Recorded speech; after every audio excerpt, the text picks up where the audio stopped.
মাতবা সাহেব একটা বিচার চাই। আমার বলা বাং মদ খায়, তাছাড়া আমার কথা হলো না, তাছাড়া একটা শিরিক ভাই করে নিয়েছে, এর একটা বিচার চাই। কেদার আবুল, কন তুমি যাওছে এই যে লাঠিটা আর ছাতিটা বাই করো, আমি টুপিটা মুড়া দেন ওই আন্দাইছি যান। বিচারটা করে আহি, দেখি কি হয়েছে করে সমাধানটা করে আহি। দাও চলো। अभी मजा आएगा ना भिड़ो।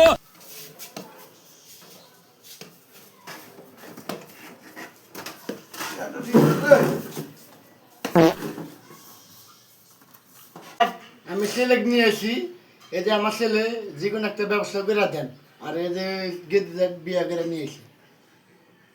রা এটার বিধি ব্যবস্থা আমি কোথায়ছি, এখন তো তোর এই চেঙ্গিটা বিয়া করা লাগবো। মাতবর সাহেব আমি তো বিয়াটা করুম না। বিয়া তুই করবি না, তোর বাপে করবো। মাতবা সাহেব আমি রাজি। শালার হুমন্দি কয় কি রে? হে প্রভু। हे हरि नाम